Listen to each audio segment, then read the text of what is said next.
दोस्तों नमस्कार।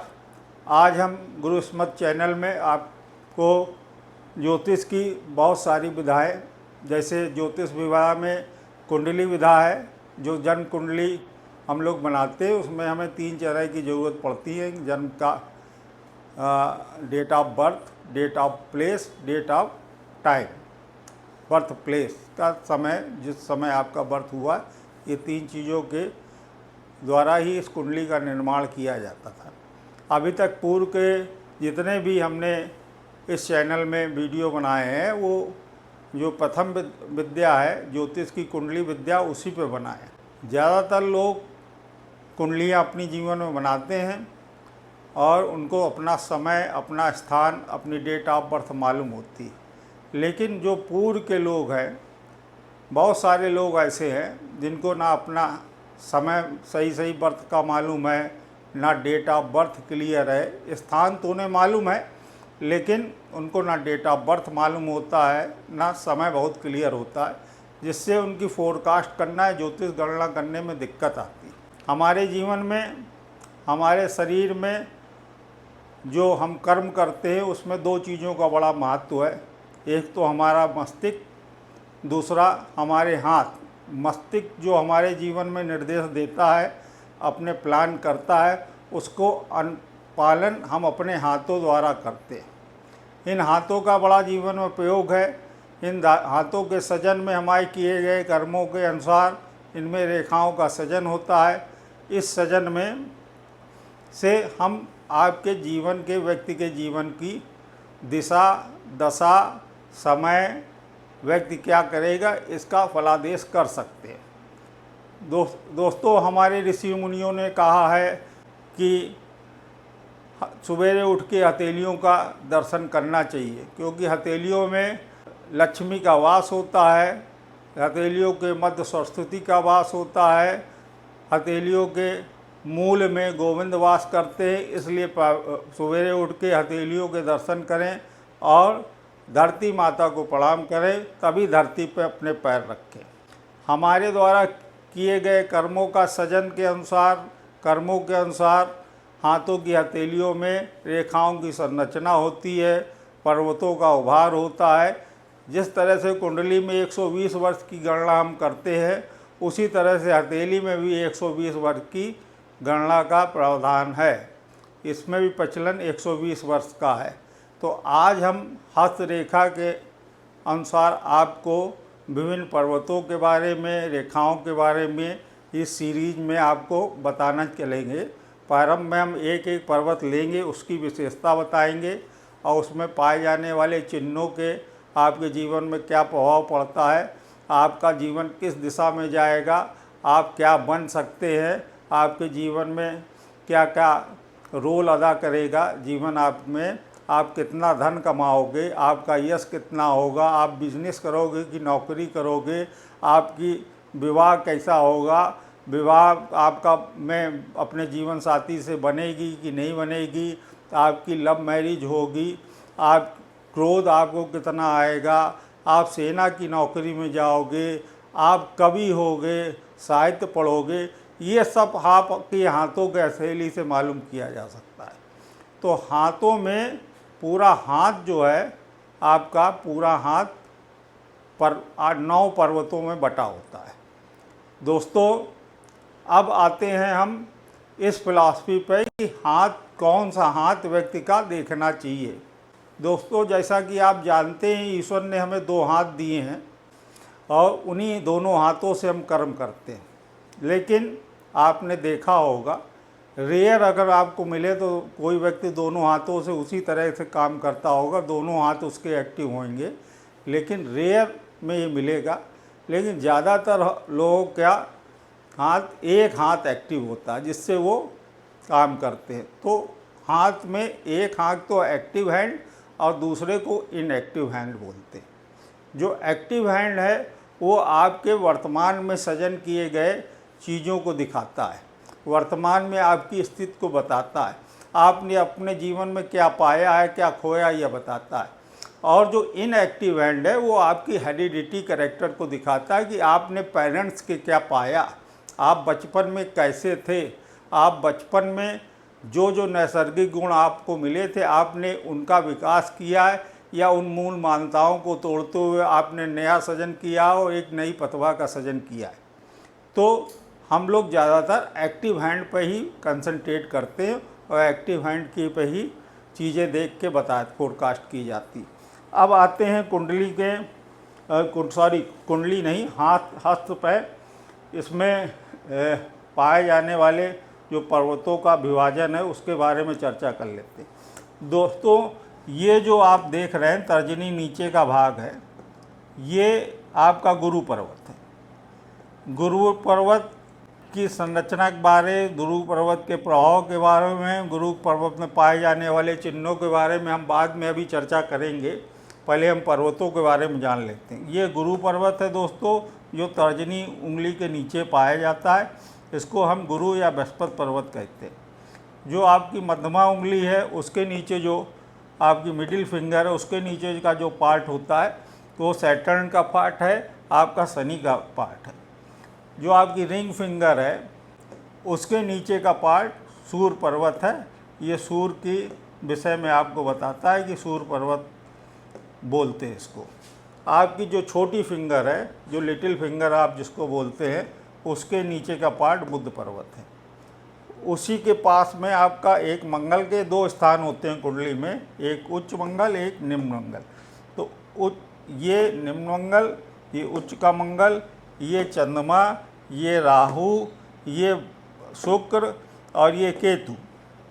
दोस्तों फिर से एक बार इसको बताता हूँ कि ये गुरु पर्वत, तर्जनी उंगली के नीचे का भाग गुरु पर्वत, मध्यमा उंगली के नीचे का भाग शनि पर्वत, रिंग फिंगर के नीचे का भाग, अनामिका के नीचे के भाग आपका सूर्य पर्वत, कनिष्ठिका के नीचे के बाद बुध पर्वत, उसके नीचे मंगल पर्वत, उसके नीचे आपका चंद्रमा का साइन, उसके बगल सबसे नीचे हथेली की जहाँ पर आपके हाथ को जोड़ती वहाँ पर केतु, उसके बगल में जो आपकी लाइफ लाइन के किनारे चलता है वो शुक्र पर्वत, और हथेली के मध्य में राहु पर्वत है, और अंगूठे के पास का जहाँ से आपकी लाइफ लाइन और ब्रेन लाइन निकलती है उसका पार्ट आपका मंगल पर्वत है। अब इन पर्वतों का क्या जीवन में प्रभाव होता है कि एक एक पर्वत करके इसका विश्लेषण करेंगे। दोस्तों आज हम आपके लिए गुरु पर्वत की विशेषता बताते हैं। गुरु वो है जो व्यक्ति को प्रकाश में ले जाता है, जो गुरु हमें नॉलेज से रिलेट करता है। अब गुरु हमारे जीवन में आज के व्यावसायिक युग में कई तरीके से हो सकते हैं। कुछ आध्यात्मिक गुरु हो सकते हैं, कुछ संत गुरु हो सकते हैं जो हमारे जीवन में हमारे वो जो आध्यात्मिक ज्ञान है, अंतर्मुखी ज्ञान है, उसको प्रकाश में लाते हैं, हमारी लिविंग स्टाइल में चेंज लाते हैं, हमारे जीवन के तरीके बताते, हमें जीवन में कैसे जीना चाहिए वो बताते हैं। गुरु कुछ मैथ के गुरु होते हैं जो हमें मैथ की ज्ञान देते हैं, कुछ साइंस के गुरु होते हैं, साइंस का ज्ञान देते हैं, कुछ आपके इंजीनियरिंग गुरु होते हैं, इंजीनियरिंग का ज्ञान देते हैं, कुछ मेडिकल के गुरु होते हैं। गुरु हमेशा कुछ ना कुछ हमें देता, कहने का तात्पर्य ये है गुरु हमेशा हमें कुछ देता है। तो जिनका गुरु पर्वत 3 टाइप के हथेली में पाए जाते हैं। पहला, एक तो सामान्य उभार लिए हुए जिसको सामान्य गुरु पर्वत कहते हैं या मध्यम गुरु पर्वत कहते हैं। तो ये गुरु पर्वत अच्छा माना जाता है जीवन में कि ये गुरु पर्वत सबके साथ सामंजस्य बैठा लेता है, कभी अब्यूजिंग लैंग्वेज का प्रयोग नहीं करता है और निरंतर लोगों की मदद करता है।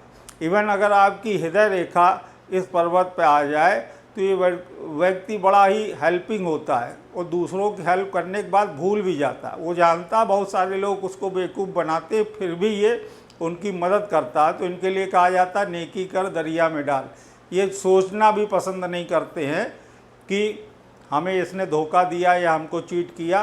वो जानते हैं क्योंकि उनका विवेक, उनकी बुद्धि, उनका सजन इतना हाई लेवल का होता है कि वो जानते हैं कि ये व्यक्ति नहीं, ये हमारा कर्म है दूसरों की मदद करना, उसका क्या कर्म है वो जाने, लेकिन हम उस दूसरों की मदद करेंगे। एक गुरु पर्वत ऐसा होता है जो गुरु पर्वत अपने समान स्थिति पर दूसरों ग्रहों के मुकाबले हाथ में ये भाग जो है दवा होता है।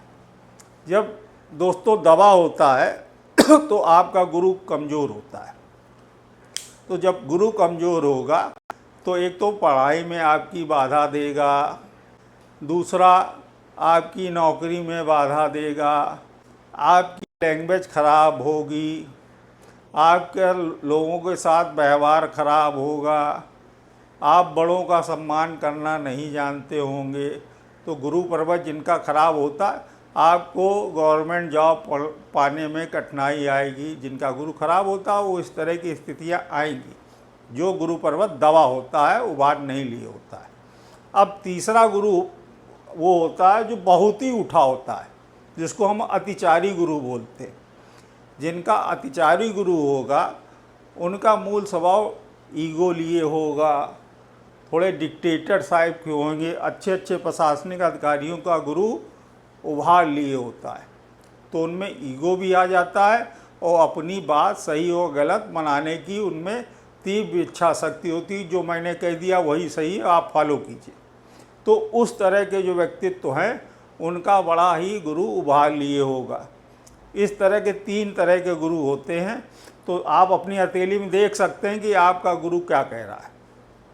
अब गुरु के अपने प्रभाव भी होते हैं, गुरु में पाए जाने वाले चिन्ह। अब मैं थोड़ा सा इसको ब्रॉड कर लेता हूं जिसमें चिन्ह को समझाने में आपको आसानी हो। अब ये देखिए, ये गुरु पर्वत है, ये गुरु पर्वत है आपका। अब इसमें पूरी हथेली में क्रॉस कहीं भी बने, जान लीजिए शुभ नहीं माना जाता है।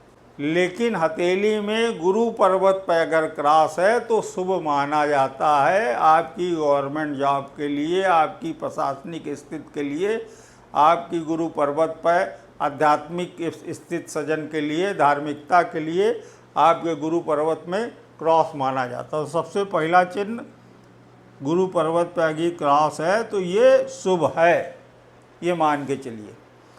हथेली में दूसरी जगह कहीं भी क्रॉस पाया जाए वो शुभ नहीं होता है, मान लीजिए।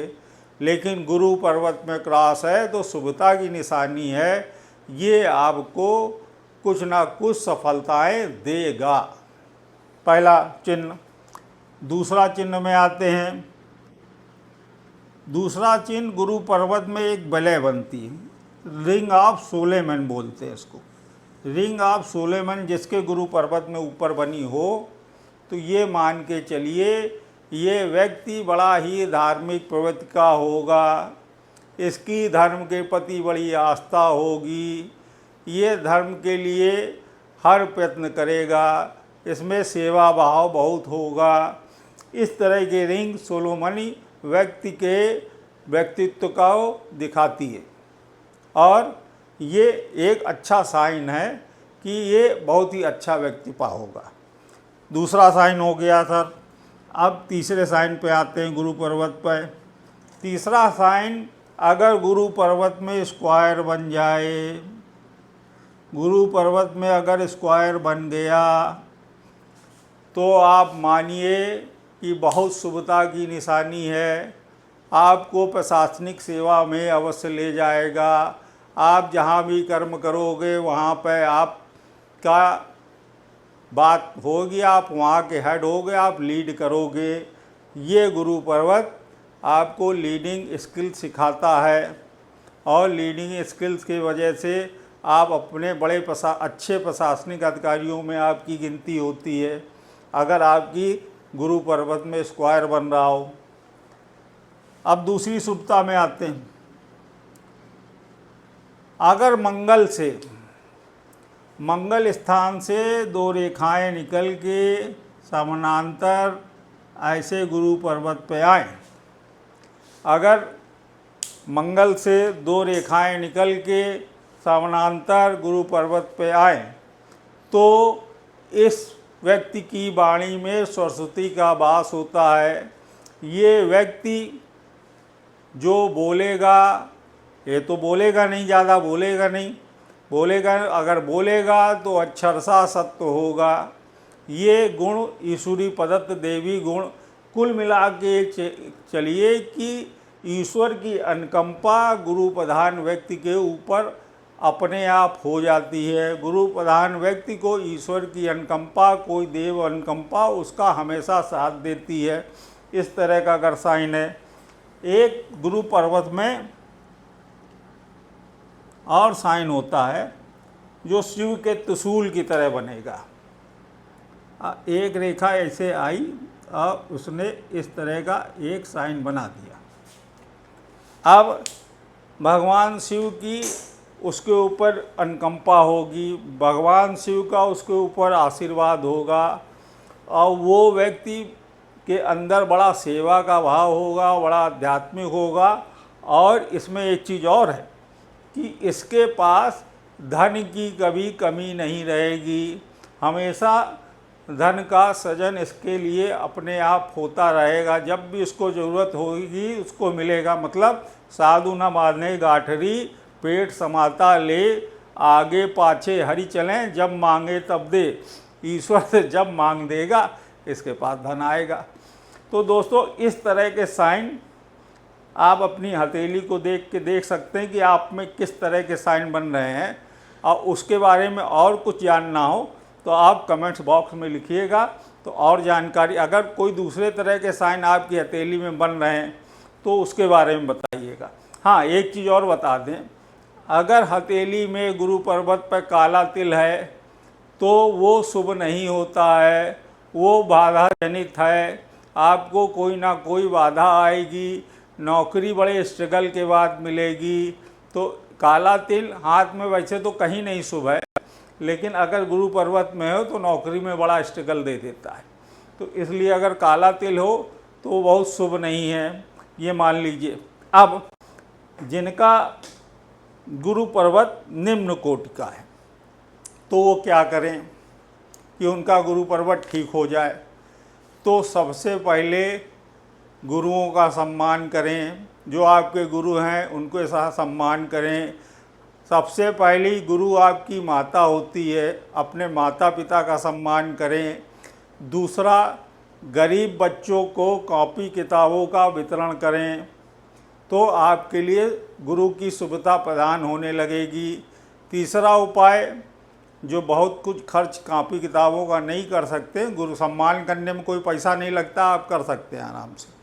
अगर उसके बाद भी कोई उपाय आप करना चाहते हैं तो आप बृहस्पतिवार को केला ले लें और सफ़ेद गाय मिले उसको एक केला या 2 केला अपनी सामर्थ्य के अनुसार खिला दें तो आपका गुरु शुभ होने लगता। और जिनके पास पैसा है, जो प्रशासनिक अधिकारी तो हैं लेकिन उनको वो पोस्ट नहीं मिल रही है जिसकी उनकी चाहत है, अगर ये नहीं हो रहा है जीवन में, तो फिर आप एक पुखराज का अपने शरीर के वेट के दशांश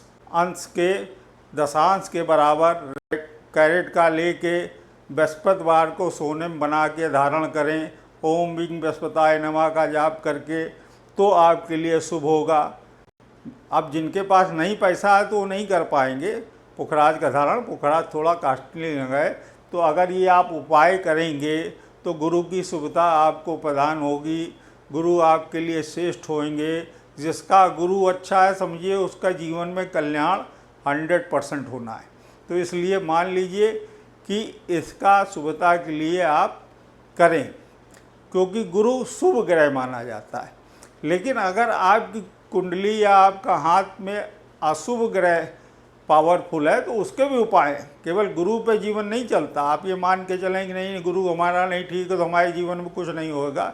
लेकिन जैसे आपके शनि हैं, शुक्र हैं, बुध हैं, सूर्य हैं, ये भी ग्रह आपको बहुत पावरफुल बनाते हैं। अगर गुरु के साथ सूर्य का मिलन हो रहा है, गुरु और सूर्य में कुछ युक्ति बन रही, कोई रेखा रेखे गुरु पर्वत में आ रही है, तो विश्वास मानिए 100% क्लास 1 ऑफिसर बनेगा। और इसलिए बनेगा क्योंकि गुरु और सूर्य की युक्ति आपको प्रशासनिक अधिकारी बनाती है। तो अगर गुरु, अभी आगे जब हम प्लैनेटों की चर्चा करेंगे तब आपको बताएंगे, तो ये आपको प्रशासनिक क्लास 1 अधिकारी, क्लास 1 का मतलब मेरे ये है जिसको अपना स्टेनो मिले, तो वो अधिकारी आपको गुरु और सूर्य बना देंगे। तो दोस्तों आज का वीडियो आपको कैसा लगा आप इसके बारे में कमेंट्स कीजिएगा। इसी सीरीज में हम अलग अलग जो हाथ में आपके पर्वत पाए जाते हैं इसका विश्लेषण करेंगे और शुभ अशुभ चिन्हों के बारे में बताएंगे, जिससे आपके जीवन में कुछ अच्छे प्रभाव आए। और आप इस चैनल को सब्सक्राइब और लाइक भी कर देंगे तो और बेटर होगा। धन्यवाद।